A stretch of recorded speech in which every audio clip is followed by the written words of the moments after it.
So, magandang umaga, tanghali at gabi sa inyong lahat ng nakikinig ng audio record na ito.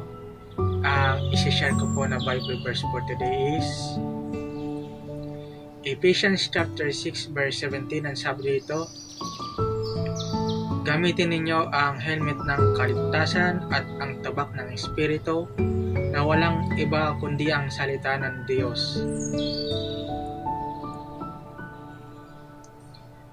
Luke chapter 12 verse 11, kapag iniharap nila kayo sa sinagoga at sa mga pinuno at mga may kapangyarihan upang litisin, huwag kayong mag-alala kung paano ninyo ipagtanggol ang inyong sarili o kung ano ang inyong sasabihin.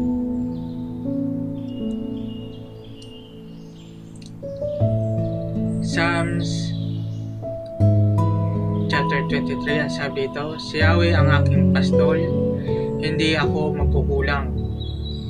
Pinapahimlay niya ako sa nuntiang pastulan at inaakay niya sa tahimik na batisan. Pinapanumbalik ang aking kalakasan at pinapatnubayan niya sa tamang daan upang aking parangalan ang kanyang pangalan.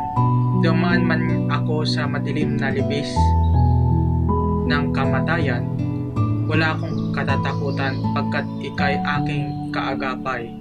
Ang tungkod mo at pamalo, aking gabay at sanggalang.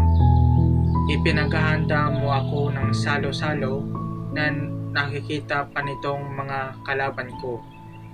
Sa aking ulo langis ay ibinubuhos, sa aking saro pagpapalay lubos-lubos. Kabutihan at pag-ibig mo sa akin di magkukulang.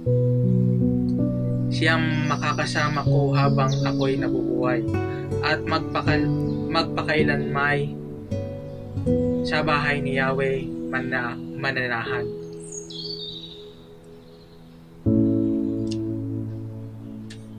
Galatians chapter 5 verse 1, malaya na tayo dahil pinalaya tayo ni Kristo, kaya magpakatatag kayo at huwag nang paalipin pang muli.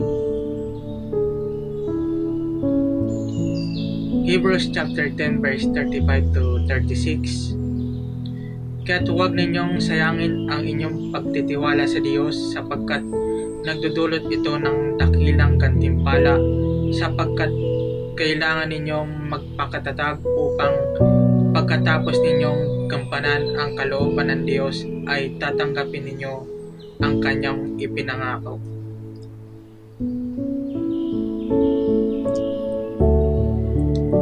Psalms chapter 1 verse 1 to 3, mapalad ang taong hindi nakikinig sa payo ng masama at hindi sumusunod sa masama nilang halimbawa.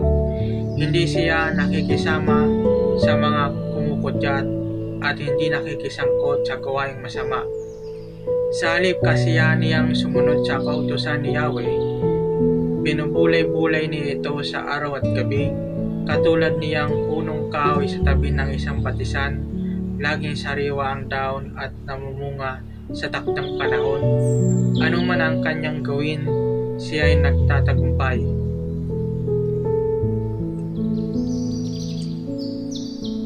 Deuteronomy chapter 30 verse 14, napakalapit ng kautusan sa inyo, nasa inyong mga labi at nasa inyong mga puso. Kailangan lang ninyo itong tuparin.